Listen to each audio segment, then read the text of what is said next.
Pacific Coaching Classes near Class 6th Math Chapter 17 Geometrical Construction Practice Set 39 compiled by Abhayeshwar Bhansali for the Pacific Coaching Classes near. Question first. Draw a line L. Take any point P on the line. Using a set square, draw a line perpendicular to line L at the point P. Solution. Step 1. पहिले आपल्याला एक सरळ line काढायची आहे. त्या लाईनचं नाव ठेवायचं आहे आपल्याला L.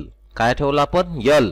त्याच्यानंतर त्याला आपल्याला काय करायचं, एक सेट स्क्वेअर लावायचा. तो अशा प्रकारे लावायचा की त्या सेट स्क्वेअर मध्ये जो 90 चा अँगल आहे तो असा लावायचा. त्याच्या बाजूनी पेन्सिलनी रेष काढायची आणि त्याला तिथं P नावाचा पॉइंट आहे वरती, त्याला आपण नाव दिलं O. स्टेप 2. मग आता इथे काय मिळालं आपल्याला, ही लाईन L होती ती P या पॉइंटला इंटरसेक्ट करते. OQP ही line PQ is perpendicular to line L. Question 2. Draw a line AB using a compass. Draw a line perpendicular to AB at point B. मग इथे आपल्याला काय करायचं आहे, इथे आपल्याला एक लाईन काढायची आहे. स्टेप 1. आपण ही लाईन काढली AB आणि इथून ही B लाईन एक्सटेंड केलेली आहे. आपण ही लाईन आहे, इथे आपण B नावाचा पॉइंट घेतला. त्याच्यानंतर काय केलं आपण, स्टेप 2. या B मध्ये आपण कंपास घेतला. कंपासचा जो टोक होता ते टोक आपण इथे ठेवलं आणि जे पेन्सिलची एक पेन्सिल होती ना, या साईडला पेन्सिल होती लावलेली अशी, तर ती पेन्सिल, त्या पेन्सिलने आपण काय केलं, इथे ती पेन्सिल लावलेली होती आहे ना. मग इथं या पेन्सिलने आपण इथं एक आर्क दिला आणि तेवढं डिस्टन्स इकडे घेऊन इकडे एक आर्क दिला. असे 2 आर्क दिले आपण. स्टेप 2 मध्ये काय केलं, M आणि N नावाचा आर्क काढला B या पॉइंटवर त्याचं टोक ठेवून चॉकचं. नंतर काय केलं आपण, स्टेप 3 मध्ये इथून आपण एक अर्ध्यापेक्षा जास्त डिस्टन्स घेतलं त्या चॉक मध्ये. त्या चॉप मध्ये आपण समजा असा चॉप होता, हा चॉप होता आणि इथे पेन्सिल होती आहे ना. या पेन्सिल मध्ये आपण अर्ध्यापेक्षा जास्त डिस्टन्स घेतलं या लाईनच्या आणि त्याला इथं ठेवून आपण हा आर्क काढला एक, आणि त्याच चॉबला तसा डिस्टन्स देऊन इथं त्याचा टोक ठेवलं आणि इकडून आर्क काढला एक, आणि त्या आर्कच्या त्या पॉइंट ऑफ इंटरसेक्शन मधून लाईन काढली आपण सरळ, जी B या पॉइंट मधून पास होते.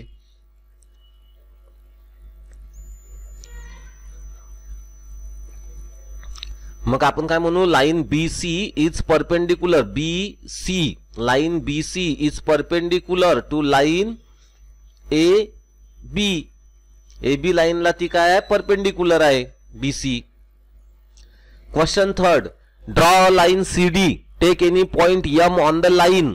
Using a protractor draw a line perpendicular to line CD at the point M. सगळ्यात पहिले आपल्याला काय करावं लागेल, एक लाईन काढली आपण, त्या लाईनचं नाव ठेवलं आपण C आणि D. त्याच्यावर आपण M नावाचा पॉइंट घेतला आणि तिथं आपण प्रोट्रॅक्टर ठेवला. त्या प्रोट्रॅक्टर मध्ये आपण काय केलं, याची खालची लाईन आणि हा झिरो बरोबर इथं मॅच झाला ना, आणि त्याच्यावरता आपण इथं एक पॉइंट काढून दिला 90च्या तिथं, आणि नंतर काय केलं, ती सरळ रेष जोडून घेतली. मग आपण काय म्हणणार, line segment MN is perpendicular to segment CD किंवा line CD. Line MN is perpendicular to line CD. In text question. Question first. When a constructing a building, what is the method used to make sure that a wall is exactly upright? What does the mason in the picture have in his hand? Mason म्हणजे कारागीर. या कारागिराच्या हातात या picture मध्ये काय आहे, त्याला काय म्हणतो आपण? What do you think is his purpose for using it. आणि त्याचा पर्पोज काय यूज करण्याचा. Solution. When constructing a building, a weight suspended from a string called as the plummet. इथं एक वेट असते, या वेटला याच्या धाग्यातून बराबर याला दोरीनं बांधलेलं असते, तर याला आपण काय म्हणतो, प्ल्युमेट. काय म्हणतो, प्ल्युमेट. और काय म्हणतो, और प्लम्प बॉब. काय म्हणतो, plump Bob. is aligned from the top of the wall to make sure that the wall is built exactly upright. इथून आपल्याला सरळ माहिती पडते की ती सरळ आहे की नाही आहे. द मेशन म्हणजे मिस्त्री, मेशन म्हणजे मिस्त्री. The mason in the picture is holding the plumb bob or plumette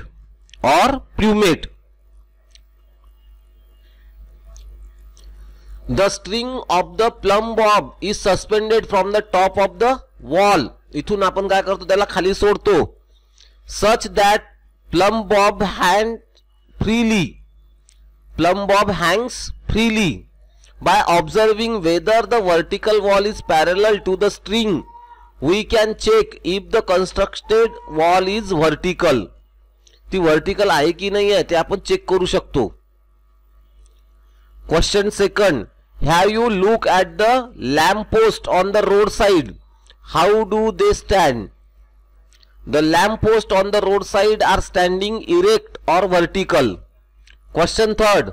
For the above explained construction, why must we take a distance greater than the half of the length AB? What will happen if we take a smaller distance? For the above construction, in step 3, we take a distance greater than half of the length of AB, so that the arc drawn by keeping the compass on the point A and B intersect each other at point Q. If the distance in the compass is less than half of the length AB, then the arc drawn by keeping the compass at point A and B will not intersect each other. Pacific Coaching Classes near Practice Set 40, Geometrical Construction Practice Set 40, compiled by Abhishwar Bansali for the Pacific Coaching Classes. Question first. Draw a line L, take a point P anywhere outside the line. Using a set square, draw a line PQ perpendicular to line L. Step 1. इथे आपण काय केलं, एक line काढली L सरळ. त्याच्यानंतर इथे घेतला आपण सेट स्क्वेअर. त्याच्यावर पहिले Q नावाचा पॉइंट घेतला कुठेही आणि त्या Q नावाच्या पॉइंटवर तो सेट स्क्वेअर लावला आणि तिथून अशी सरळ बाजूला लाईन काढली जे Q ला इंटरसेक्ट होत असेल. स्टेप 2. आपण त्या सेट स्क्वेअरला हटवून घेतलं आणि रुलरनी हे सगळं जोडून घेतलं आणि याला वरत दोन्ही साइडला टोक काढले आणि याला नाव दिलं PQ. आणि आपण काय म्हणू शकतो, line PQ is perpendicular to line L. Question second. Draw a line AB. Take a point M anywhere outside the line. Using a compass and the ruler draw a line MN perpendicular to line AB. Solution. Step 1. आपण काय केलं, AB नावाची line काढली आणि बाहेर कुठेतरी त्या लाईनच्या बाहेर आपण M नावाचा पॉइंट घेतला. मग आता काय करायचं आहे आपल्याला, या M वर आपण कंपास ठेवणार, अर्ध्यापेक्षा जास्त डिस्टन्स घेणार आणि इथं आर्क काढणार. बरोबर, इथे आपण आर्क काढणार. तो आर्क काढल्यानंतर तेवढा डिस्टन्स ठेवून इथे आर्क काढणार. मग काय करणार, त्या आर्क वरून अर्ध्यापेक्षा जास्त डिस्टन्स घेणार त्या कंपास मध्ये, पुन्हा इथून तर Q पर्यंतचं याच्यापेक्षा अर्ध्यापेक्षा जास्त डिस्टन्स घेणार आणि इकडे आर्क काढणार या P नावाच्या पॉइंटवर ठेवून आणि Q नावाच्या पॉइंटवर ठेवून इकडचा आर्क काढणार आणि M मधून जाणारी सरळ रेषा काढणार. तर ही काय असेल, त्याला परपेंडिक्युलर असेल. काय असेल, परपेंडिक्युलर. आपण काय म्हणू, line MN. Line MN is perpendicular to line AB. Question third. Draw a line segment AB of a length 5.5 centimeter. Bisect it using the compass and the ruler. आपण काय करणार, लाईन AB काढली, ती किती आहे, 5.5 सेंटीमीटर. 5.5 सेंटीमीटर. मग काय करणार, 5.5 इथं एक टोक ठेवणार कंपासचं आणि अर्ध्यापेक्षा जास्त डिस्टन्स घेणार आणि इथे आर्क काढणार. आपण या पॉइंटला ठेवून इथे आर्क काढणार. हा आर्क काढला आणि खाली सुद्धा एक आर्क काढणार आपण असा. नंतर B नावाच्या पॉइंटवर ठेवून इकडे सुद्धा आर्क काढणार आणि हा सुद्धा आर्क काढणार आणि या लाईनला जोडून देणार आहे ना. आणि काय म्हणू शकतो आपण, line MN is a perpendicular bisector to the line AB. Line MN is the perpendicular bisector of segment AB. AB ला ते काय करते, एक्झॅक्ट अर्ध्या अर्ध्या याच्यात डिवाइड करते. जर हे 5.5 जर हे 6 सेंटीमीटर असतं तर हे 3 आणि हे 3 सेंटीमीटर असं झालं असतं. आता हे 5.5 आहे म्हणजे किती झालं 2.75 सेंटीमीटर आणि हे 2.75 सेंटीमीटर म्हणजे किती झालं असतं 5.5 centimetre. Question 4th. Take a point R on the XY. Draw a line perpendicular to XY at R using a set square. एक लाईन काढली XY, तिथं R नावाचा पॉइंट घेतला आपण XY वर आणि तिथं काय केलं सेट स्क्वेअरनं T नावाचा पॉइंट काढला आपण है ना. आणि आपण काय म्हणू line TR is perpendicular to the line XY. In text question. In the above construction, why must the distance in the compass be kept constant? The point N is at equal distance from the point P and Q.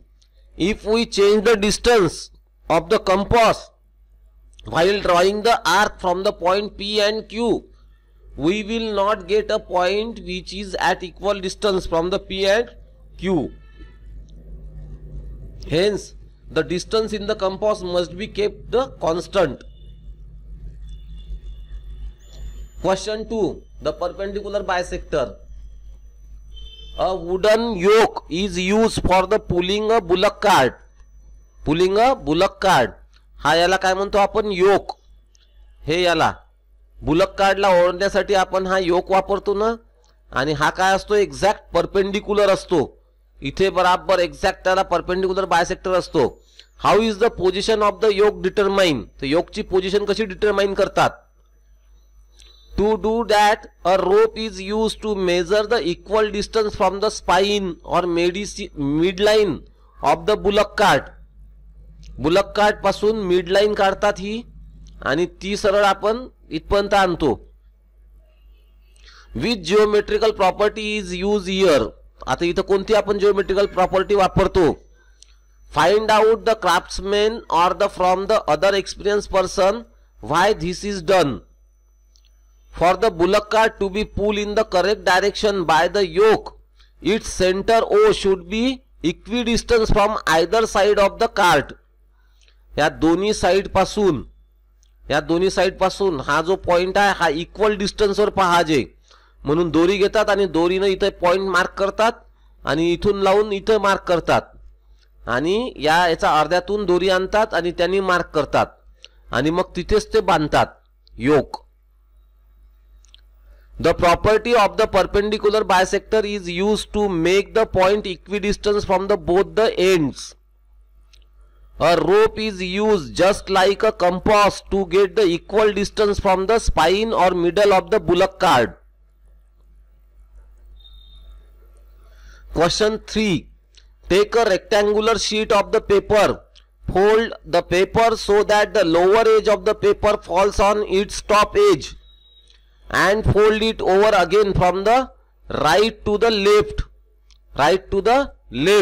Observe the two folds that have formed on the paper. Verify that each fold is perpendicular bisector of the other. Then measure the following distance. Length of XP. X to P. Length of X to A. Length of X to B. Length of Y to P. Length of Y to A. You will observe that length of XP X to P is equal to the length of Y to P. Length of X to A is equal to length of Y to A. ही जेवढी length असेल तेवढीच length ही इथून मोजली तर ते तेवढीच राहणार. ही जेवढी लेंथ असेल x टू p पर्यंतची, तर तेवढीच लेंथ ही सुद्धा राहणार p टू y पर्यंतची. Length of x to b जेवढी असेल तेवढीच length of b to y असेल. Therefore, we can conclude that all points on the vertical fold are equidistant from the end point of the horizontal fold.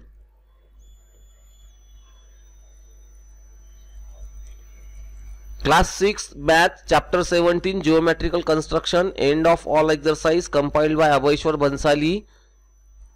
We are thankful to the student for their innovative ideas. Zidan Khan, Sahil Dude, Krishna Sonone, Ayan Sheikh, Saurav Jadhav, Ayush Gardinkar and Suhani Y Chirde. Thank you.